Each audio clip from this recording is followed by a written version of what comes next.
Welcome to Kickass Radio, hosted by Jo Sainsbury, founder of Kickass Women. Join Jo over the next hour as she shares stories and conversations that are both inspiring and empowering. Having spent over 30 years in the corporate sector, Jo Sainsbury kicked off her heels and became a coal train driver working in the rail and mining industry. It has been her goal ever since to empower and support women who are considering a career change into an industry role, making the transition as smooth as possible. Jo is a walking, talking success story of how taking the plunge into industry can open up a world of opportunity. And you can do it too. If you're a woman working in industry or considering a career change, this is the radio station for you. Let's get into this episode of Kickass Radio. Hey there, Glow Getters. Welcome to the Kickass Radio Show. Am I excited for today's show? You betcha Kickass I am. Not only has it been National Careers Week here in Australia, today is our inaugural guest interview day, and my number one guest is Tanya Meessmann of UNIQ, based in Brisbane, Queensland. Now, to kickstart and just fill you in on the week that was National Careers Week, as well as National Volunteers Week, as well as National Road Safety Week. The Careers Week is an initiative by the Career Industry Council of Australia and aims to celebrate careers, career development services and career development practitioners. It also promotes the economic, social and personal benefits of career development for all Australians. Now, so there's no better time than today to introduce you to UNIQ, which is a new not-for-profit organisation, and it was formed by none other than our guest and Girl Shape Flames founder Tanya Meessmann, along with a couple of other special people, which we'll get Tanya to fill us in on a little bit later. Now, these guys are committed to increasing the percentage of girls pursuing pathways currently underrepresented by women, while building a more robust understanding of these industries and roles within the education sector. So where else, other than Kickass Women and Kickass Radio, do you promote this groundbreaking new virtual service, bringing career advice for girls into the 21st century? You are listening to the Kickass Radio Show Kickstart, where we talk about all things women working in non-traditional roles in varied male-dominated industries, and I tell you how it is. I'm your host, Jo Sainsbury, the Glow Getter. I hope we can keep you in good company over the coming hour.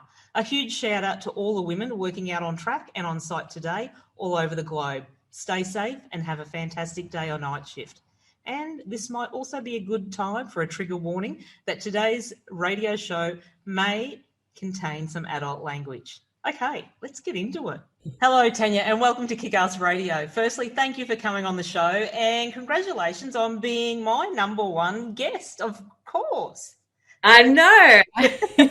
Thank you for sharing your time with us today, and I know you're busy, but I also know we are all going to enjoy your company, and we are eager to learn about UNIQ. So, to kickstart off, tell us a little bit about you, Tanya Meessmann. Yeah, thanks. Thanks, Jodie, for having me. I'm thrilled to be taking the first, let's call it number one spot. We won't know it's number one yet, but I'm going to take the number one spot on your new show. Bit about me. So I am a Queenslander through and through. I grew up in central Queensland, a small town, Yeppoon.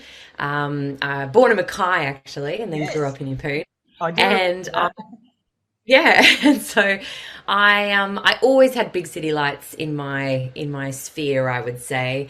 And when I finished school, I actually secured a scholarship to go to Bond University. Interestingly, for IT, because I was the top of my IT class from the girls' perspective. So I got a scholarship to go to Bond in IT, but when I was there, within about 3 weeks, I discovered that IT back in 2001, I guess it was really sitting in a dark room doing C++ coding with a whole bunch of boys. Not that there's anything wrong with boys, but I'm more of a communicator and someone that needed to bounce off people. So I actually came out of that quite quickly and went into communications and business. I've had a pretty awesome life, I think. Pretty adventurous. I moved to Sydney as soon as I finished my degree at the young age of 19, got straight into a very illustrious graduate program at one of the big ad agencies, and that kicked off my advertising career for about sort of 8 or 9 years, which was in Sydney and then over in London when I moved over to the UK. But when I was there, which I loved, lots of traveling and lots of amazing people and cultural experiences, but I wasn't really living my passion as it was, and I was really passionate about creativity and filmmaking and storytelling. So through a chance meeting of someone who's now a very good friend of mine from Northern Ireland, they actually convinced me to take a punt and move over there and try to sort of move sideways into production, which is what I did, because that's what I do. I tend to just follow opportunities where they lay.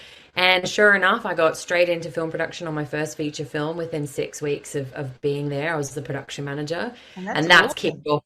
Yeah, that kicked off a 12-year film career, which brought me back to Australia with my now husband. And after a few years in Sydney, we relocated back to Queensland, even after I'm sure the words "over my dead body" probably passed my lips when I was about 17 when I was 19, I guess, and I was leaving Queensland to go to the big bright lights of Sydney. But we made our way back to Brisbane. You can't knock the beautiful state of Queensland. I'm so glad to be back. It's really come into its own in the last 10 years especially, and the people that I'm getting to meet, the opportunities I've had in launching both Girl Shaped Flames and UNIQ, and then the lifestyle. We've got 2 beautiful little boys, 4 and 6, and we just have sunshine and playtime and outside time, and it's just amazing. So, Queensland. Yeah, it's incredible. So I'm really, I've just had an incredibly fun and adventurous and fulfilling life, lots of ups and downs, but I'm really proud that it's all come together to bring me to where I am today, essentially, and what I'm getting to do today. So yeah, which is kind of the sentiment that I try to communicate to the girls when we're doing our Girl Shaped Flames things as well. Yeah, and that's a great life. Like, people will be thinking, oh, you're involved in the film and television industry. Like, wow, how exciting is that? So did you get to meet anyone? Yeah. Any major celebrities? Oh, gosh, I can't even remember nowadays, because over in the UK, I've met a few people that the UK people would think were people, essentially. I mean, a lot of the space I was working in Northern Ireland was the independent film sector, so we were doing some of the more lower budget films. But certainly, I think I probably got to meet more amazing people from a crew perspective, really established DOPs and directors and producers, which was fantastic.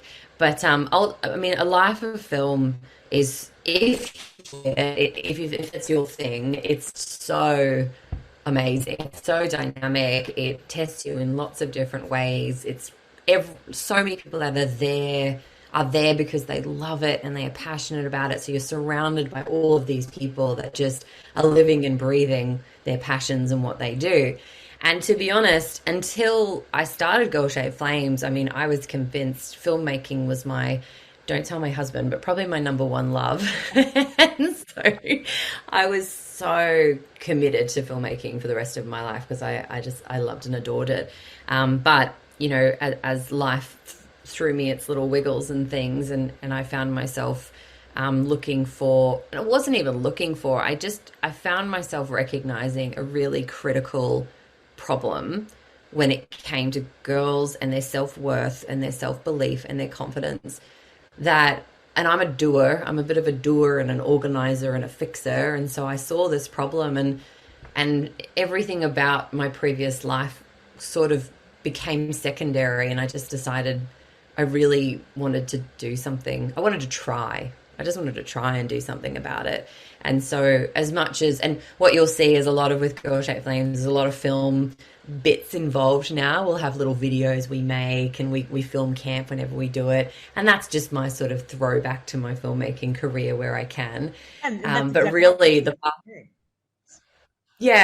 that I'm on now is just, this is now what I wake up to live and breathe. Oh, that's excellent. Well, thanks for that little share. And just going back to something that you did say, that when you started off with IT and that, what do you say to that now? Like, looking at IT and technology today, do you regret not sticking that out, like, and being? in that realm?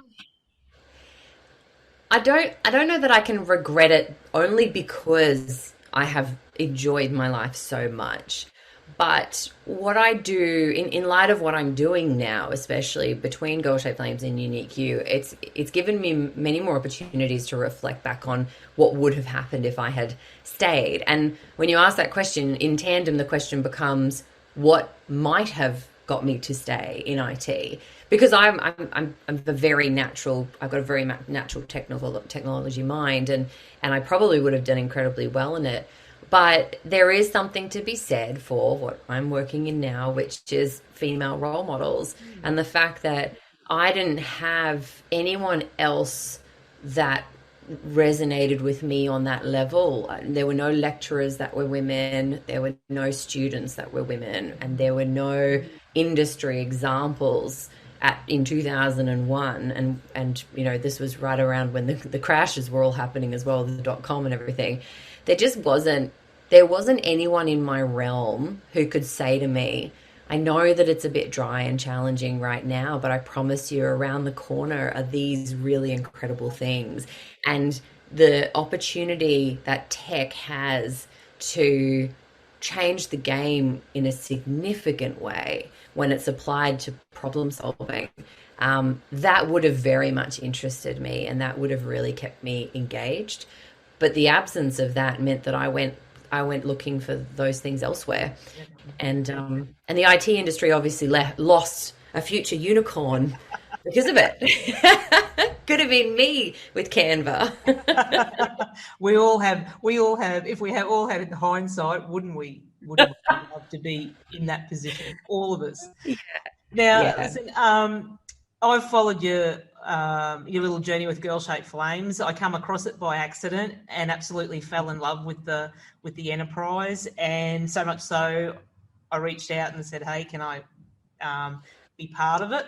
So I'm very proud to be a patron of fire with Girl Shaped Flames, and I believe education is key to empowering the girls. So if the young girls are educated, they will build their confidence, and they know they will have employable skills, and they can get out there and do whatever they choose to do.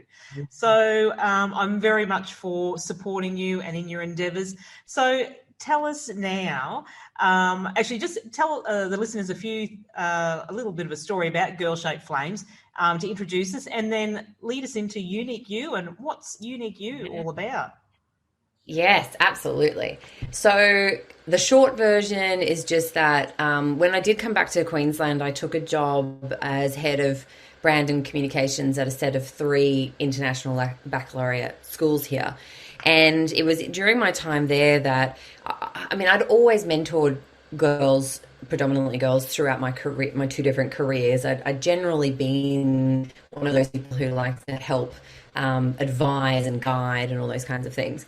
And at this time, I still had 2 key mentees. I had my old executive from film production, where I was head of film, and then I had the executive in my marketing team. And I was also having a lot of conversations with parents. Being in the role that I was in, we needed to understand what was going on with the parents in order to market to them and communicate with them. And I was just hearing a concerning amount of worry and not being unsure of what they were supposed to do and how they were supposed to advise their daughters. And then I was seeing girls being very afraid to get out of their comfort zone, try new things, risk judgment and rejection and failure, and actually, have experiences and have self-worth and self-belief and all those things that had really taken me so far in my life. And I honestly had an epiphany in a dog park. I was walking my dog one day. I was pregnant with my next little one, who I didn't know the gender of at that point in time. Girl Shaped Flames as a concept came to me as this epiphany that just said, I can either do this one-on-one. I can go train to be a counsellor and I can help girls one-on-one. But I knew myself, and I know that I'm more of a big impact person. And so I wanted to do something big. And I thought, there are so many incredible women in the world who also have the ability to inspire and engage and inform and impact young girls, young women. So surely there's a way I could be bringing those two things together. Surely I could be getting these amazing women and getting these girls and facilitating the opportunity for them to be together, so the girls can ask their questions and they can be reassured about life and its journey and its ups and its downs, and they can hear firsthand stories of how women have developed their resilience and things like that. So that really was the brainchild of Girl Shaped Flames, which then sort of became an event-based business. So we ran big sort of conferencey type, well, not being like 60, 70 girls at a time, event days. We went into school, we go into schools. We were running workshops and mentoring and all those kinds of things. But what was interesting was over time, because I was connecting these girls with women from lots and lots of different industries and backgrounds, the girls started asking more questions about career pathways, and they would say, you know, how do I become a pilot or a sewage treatment plant operator or a train driver? How do I actually do that, and what's it like? And simultaneously, the women were going back to their companies saying, oh, I just had this awesome day with Girl Shaped Flames and we should get more girls in here. So naturally, our Industry Ignite partnership program fell out of that, which, well, I guess I developed, which was around taking girls physically into workplaces for day-long events. We had parent-daughter breakfasts, which were really great for getting parents to understand some of the dynamic opportunities out there. And then we had career and guidance officer information sessions, because they hold the key to a lot of this inspiration and guidance, as it were. Now, they were going really, really well. Great feedback. Everyone had a great time. One of my proudest moments was taking 34 teenage girls out to a sewage treatment plant for a day with Urban Utilities, which is the innovation hub, but we know what happens out there. And it was one of our most highly rated events. The girls loved it, the science and the women, everything. And then COVID. And COVID wiped out all events businesses, essentially, and that's really what we were. So that became very challenging. Our corporate partners were incredibly patient and open-minded about what we could do with the various ways that they'd supported us. But at the end of the day, COVID presented a unique, excuse the pun, opportunity for me to start re-looking at what it was we were doing and why and how we were doing it. And two of the key problems with what we were doing with the Industry Ignite program, one was scalability. So I could only take 20 to 50 girls at a time anywhere. And the second was regional remote access. And being a girl from Yeppoon, small town Yeppoon, I'm really passionate about making sure that girls in the regions get access to opportunities in the same way that Metro girls do. So I was already starting to chew over these issues and trying to figure out how we could make it different. And then simultaneously, the school system was very rapidly having to adopt new technology within their normal processes. So there became a perfect storm of a whole suite of incredible companies and women, schools who are ready to take on technological solutions to career and guidance, and then an answer to my scalability and regional remote sort of penetration challenges that we were having. So I through a wonderful woman at DESVT, the Department of Employment, Small Business and Training, made me aware of a grant that was being offered at a federal level, and said this for career pathways, advice and services, and said you should put in for this. The quick version of that story is we didn't get it, but I did spend the month of June putting together the most comprehensive overview of what I believed this service would look like and how it would answer these problems that we were having. And that became what is now being developed as UNIQ. So essentially UNIQ, just because I've been a little bit vague about it, it's essentially a service that facilitates video calls between girls and their educators in high school, grade 9 through 12, and women who currently work in what we've identified to be 10 industries that have underrepresentation of women, which is defined as less than 40% representation at a managerial level. And that There's a booking system in place where girls and their guidance officers can peruse literally eventually hundreds of women and, from different companies, and they can select one and look at their availability and book a video call with them, a 30-minute video call. She can ask her questions. The female student can submit her questions, and they can have a great discussion about it. And what this does is it brings together all the bits that were working really, really well. So connecting between the women and the girls and those conversations and the personalization. And it brings that together with, blasting away those barriers that we had around scalability and regional remote access. Because as long as you have a phone line, even if you don't have the capacity to have a video call, you can jump on the phone with one of these people, through the booking system. So it's been incredibly well received, really well received. We've got a fantastic suite. Our first suite of corporate partners have come on board. I have a wonderful group of company directors that are working alongside me. And then there are women out there like yourself and a number of others who are championing as loud as you can and waving the flag and introducing me to everyone so that we make sure that UNIQ really does rapidly come into existence and then scale. Definitely. And as we said, everyone went through COVID, everyone's still dealing with it, but the opportunities that COVID did present, and that was our new wave of the digital world and how we all communicate more so now, exactly like this. Zoom was just like, the boom.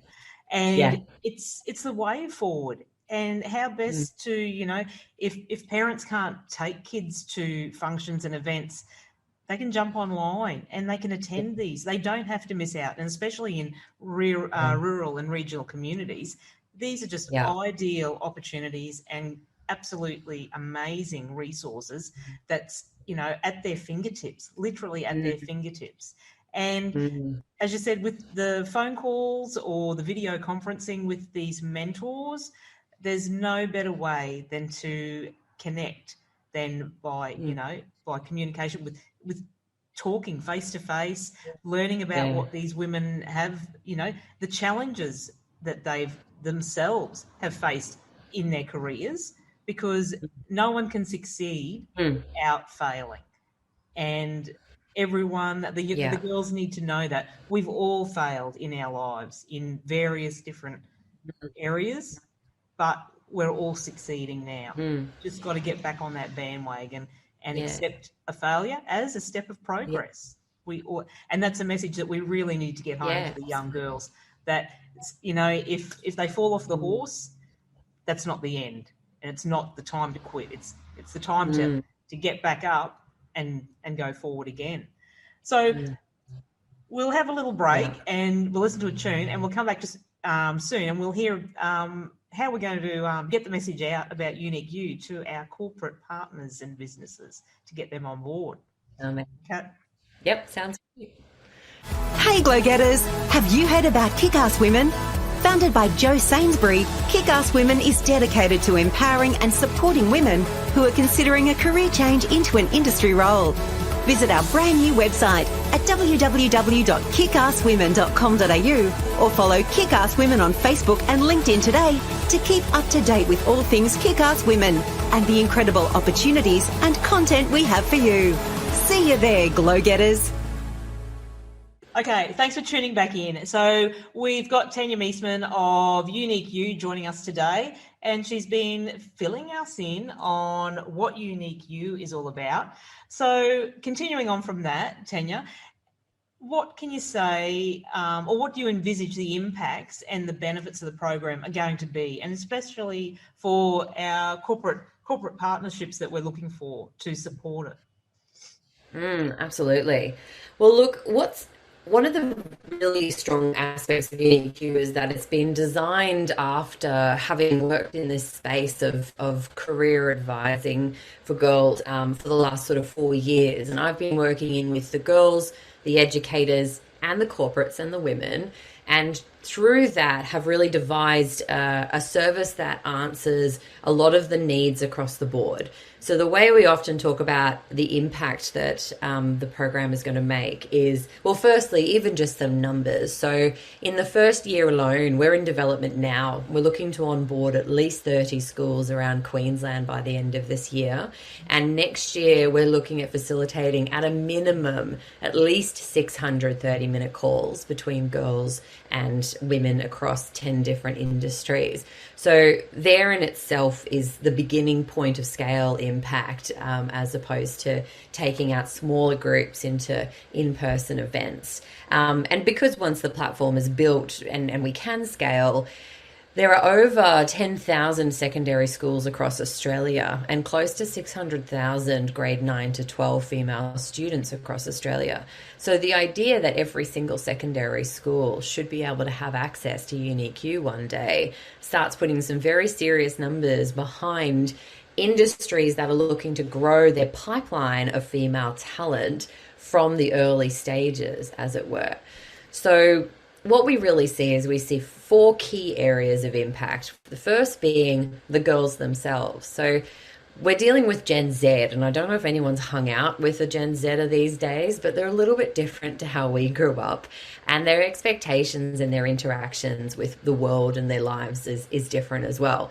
And a couple of those key aspects are, well, one of the biggest key aspects is personalization. So they're used to living in a world where they can personalize a lot of their interactions, their apps, the way they run their lives, and so on and so forth. So the idea that career advice and inspiring girls to go into fields that are generally unrepresented. We try not to say non-traditional too much, because to them, the tradition doesn't exist either way. So what we want them to understand is that there just happens to be fewer females in that space right now, but that doesn't mean that there should be or will be long term. So when we're interacting with them, by the fact that we get them to actually craft their questions they want to ask each woman when they book a call with them, that's already putting them in the driver's seat of being able to determine what it is that they want to know about potentially heading to any of these pathways. The second, and there's a number of other ways that the girls are impacted, but that's probably the top key one. The second area of impact is a really, really big one, which is educating the educators.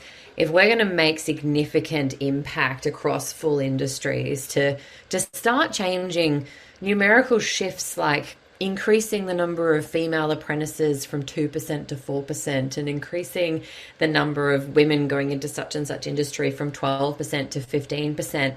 I mean, no wonder we have statistics like it's going to take us 99 and a half years to get gender parity. If we've got percentage shifts that are happening 1 to 3% per year, it's going to be excruciatingly slow.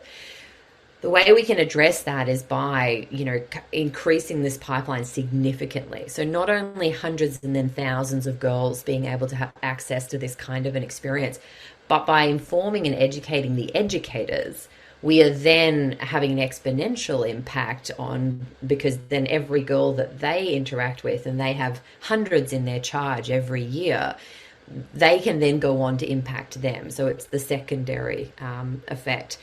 And look, educators have put their hands up to say, and I'm big supporters of educators because I do think they are incredibly under the pump and they've got a lot being thrown at them a lot of the time. But they've put their hand up to say vocational education training pathways, STEM careers, and any of those in all industries that are changing rapidly, especially when it comes to technology integrations, it's very hard for them to keep up with current knowledge. So if we're being able to literally give them a direct line to women who are working in the space right now and can tell them what it's like right now and what the opportunities are and the dynamic landscape that they are working in whichever industry, the quality of the information we are giving career and guidance officers will already be incredibly robust. Not to mention the variety, because if you imagine a guidance officer sitting on a minimum of 20 calls a year, but chances are it'll be far greater than that, that's already 20 different potentially roles and industries that they have gotten some very rich insights about. So the job we can do with the educators is significant as well. The third pillar is you guys, the women themselves. And I've literally had hundreds of women involved with Girl Shaped Flames over the years. And so many of them come to me afterwards. And we have an inside joke going about how coming and doing one of the Girl Shaped Flames interactions, whether it's a panel or a workshop, it's like really cheap counseling, because you actually get to sort of sit there and revisit why you do the job you do. Yeah, how did you get here? Well, what challenges have you faced and overcome? And what pride do you actually have in yourself of what you've achieved, and the knowledge and the information you can pass on? So it's very powerful. I know it's hard to measure tangibly, but it's very, very powerful for the women who are involved, and having that opportunity to put the ladder down and give back and all those kinds of things. So organizations that have women within them and want to increase the number of women within them do very well when they engage those women beyond, and I say this with as much kindness as I can, but beyond morning teas. Yes. Morning teas and breakfast panels to celebrate being few women in male-dominated spaces. We actually need to be doing something that's productive and going to be making an impact and a difference, which is what UNIQ offers women, is that opportunity to actually do something. And just briefly, when I was putting together the overview of UNIQ last year, I was still testing the idea. I wasn't entirely sure if I was on the right track yet or not, but I put a survey out on LinkedIn, and it was up for 4 days. And I had 97 women, yourself included, who filled out this survey, who worked in, at the time I still referred to it as male-dominated spaces, non-traditional spaces. And of these 97 women, when I asked them, would a service like UNIQ have made a difference to you and your pathway in high school? 100% said yes, 100%. When I said, would you want to be involved in UNIQ? 98% said yes. When I asked them how much time they would give to help guide and advise young girls in high school, 85% of them said 1 to 2 hours a week they would spend on the phone helping girls navigate these early days of pathways that were unfamiliar to them and non-traditional. But really the power that came out of that survey was in the qualitative responses. And that was when I was asking the women, how would this have impacted your journey? And what have been some of the hardest things you've navigated? And honestly, I'm a pretty stoic person. You know me. I was brought up South African Rhodesian, and we kind of keep pretty stoic as it is. But after reading 97 different responses to those questions, I was choking up, because all I could see were 15-year-old girls writing this down and saying, I wish someone had told me something. I wish someone had existed to show me what it was like. I wish I hadn't felt so alone. I wish I had had any kind of information or guidance. I wish I didn't feel obscure and different, and I wish. And it was, even though I'm incredibly passionate about the girls, and obviously with all my work with Girl Shaped Flames, that's obvious, but UNIQ for me has become equally about the women, and equally about all of women like you who have walked the path before the girls and have, in a lot of ways, cleared the path before the girls, so that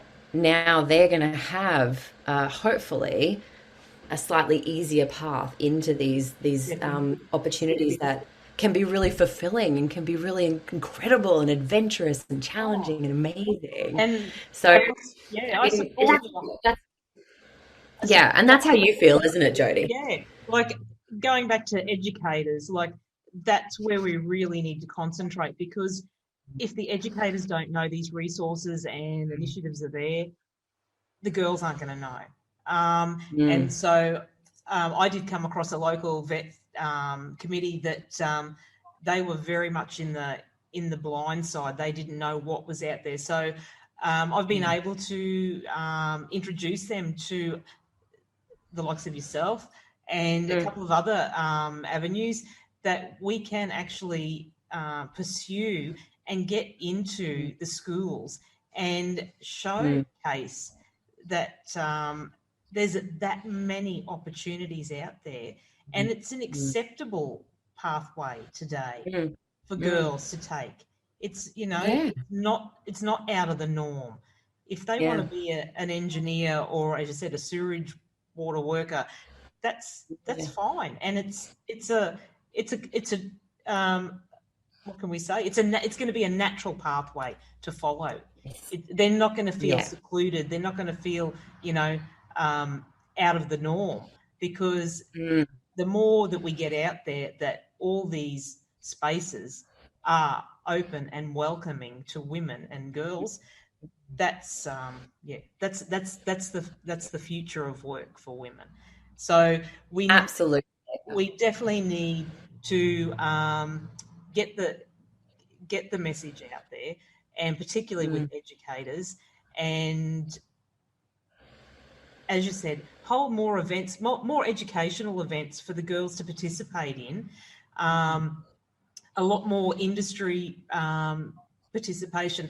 Get them out on site. Get them into the organisations for a first-hand look at, and see how everything works, and shadow women in those organisations for half a day, and find out how all these things work and what their typical day is like. Because and I know myself, if I had this resource when I was 16, my whole life would have been totally different. And we can't regret the lives that we live now, because we wouldn't be here without our journey that we've all travelled. But in career-wise, I would have totally taken a whole different route to what I did. And I know now, like doing my job as a coal train driver, I absolutely love it. And I would never have dreamed, 30 years ago, that I'd be doing it. But as you've said, it's all about self-fulfillment. It's about confidence in yourself, and you can do it. So no, it's a concept that we really, really need to get behind and back, and get the message out there. So let's do it. Let's get you out there. That's exactly it. And I think something you just said there as well around the way that we can make so much of this impact is also by being much better informed on what's going on with the girls, the educators, and the women themselves, which then sort of is this fourth pillar of benefit that we are starting to understand more and more each day as we develop the service, which is the data that we are going to be gathering. Now, to my knowledge, there is not a study that exists of the size that we are proposing and the quality that we are proposing into senior secondary students, grade 9 through 12, female students, and the barriers and the knowledge gaps that exist when we are trying to encourage them to consider underrepresented pathways. So I don't think I've mentioned yet, but the industries that we have selected to engage with at this first protocol, it has been informed from WGEA, the Workplace Gender Equality Agency's data, and looking at which industries have less than 40% female representation. So we're talking, whether you consider it the bottom or the top, mining takes the number one place as far as the least amount of women when it comes to percentage. But upwards from there, we've got construction, safety, manufacturing, transport, logistics, agriculture, tech, obviously, and infrastructure. There's a couple of others. And then we have defense and aviation we've actually added in as our two additionals because the data there isn't totally available with WGEA. But when we look at industries like that, I mean, modern day women like us look at those industries and don't think to ourselves, oh gosh, no women in there. No. We look at those industries and go, heck yeah, how awesome would it be to work on some of these incredible manufacturing projects, agriculture and how far it's coming these days, aviation, exactly, the research, the tech, the opportunities, the just construction, like there's so many incredibly exciting avenues across all of these industries that if we can get this information to the girls, their educators, and eventually their parents in a way that's engaging and emotive and motivating, we will see a significant increase in consideration and pursuit into these pathways. So we have to do that in the way that we've designed UNIQ. We've designed it this way so that we can deliver that information, do it in a way that suits the girls, the educators, and the women, and benefits the industries as a whole with that increase of the pipeline. So the data that we're going to be capturing from all of that can then be used in an absolute litany of ways. I mean, we're talking anything from trying to understand just from a geographic region, we can understand where the girls are engaging on an industry by industry specific. Companies themselves can use the qualitative data in particular to inform their recruitment comms when you're trying to actually engage girls and recruit girls, whether it's straight out of school or whether it's even at a university level. The data and the insights that we will be gaining are going to be invaluable for companies, government, and education facilities moving forward. And that's something that, I'm particularly excited about.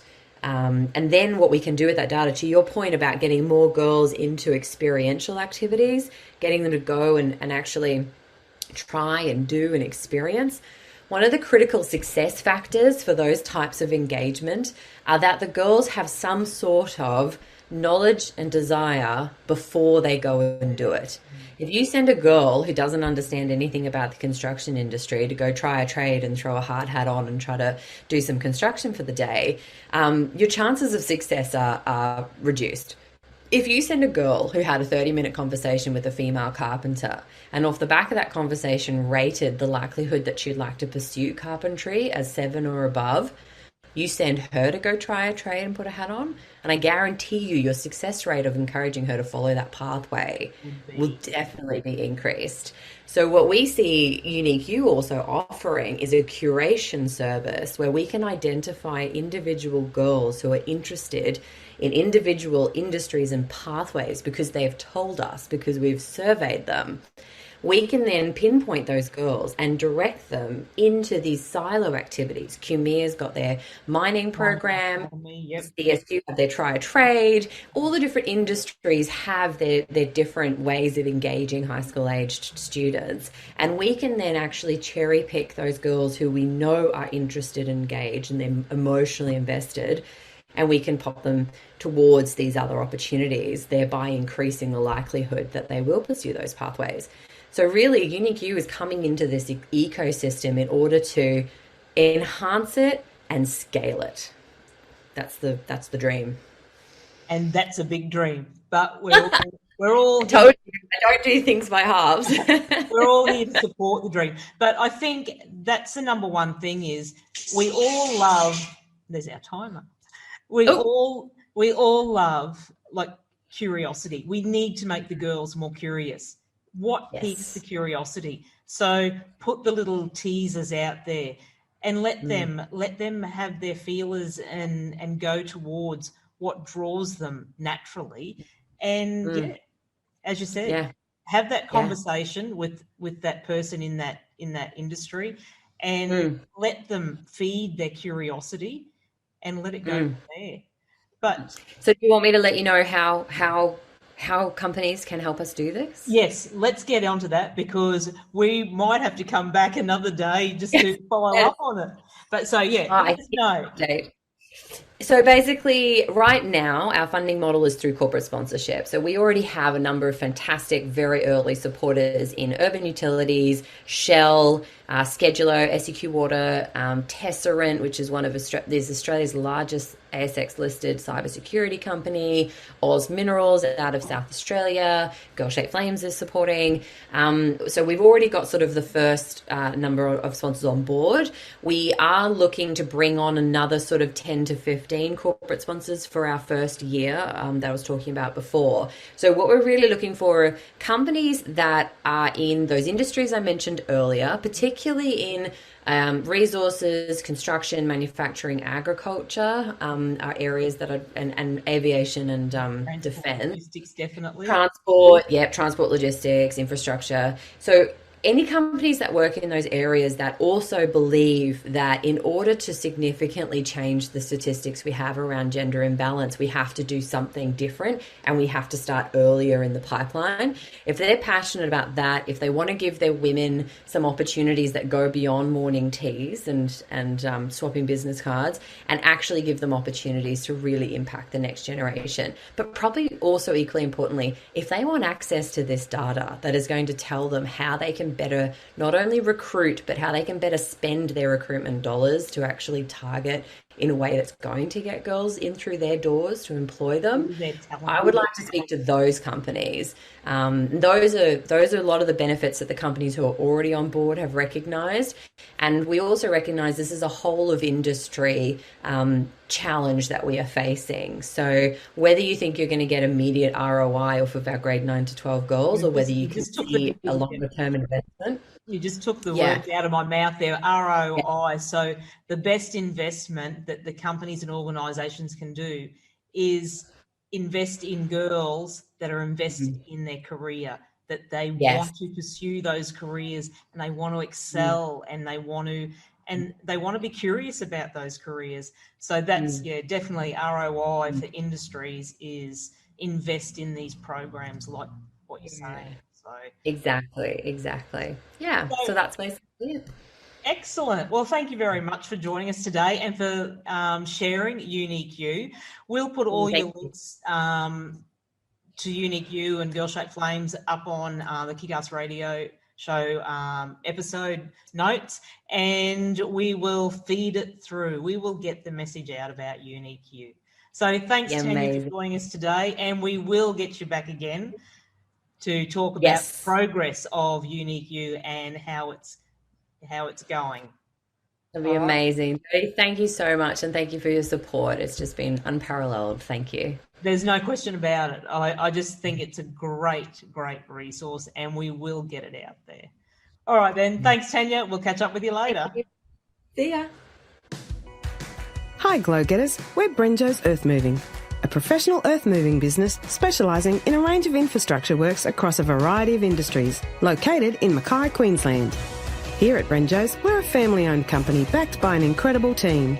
We've seen firsthand the incredible benefits that come from promoting and supporting a diverse workplace.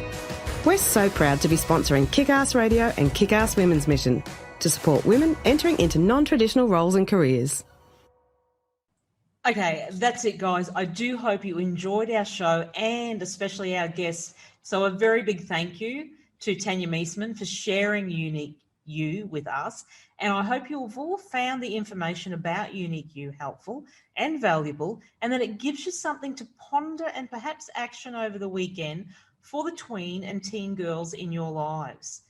Now, it's our role as adults and parents to capture their interest, influence their emotional response, and inspire them to take action and support them in whichever direction they choose to go.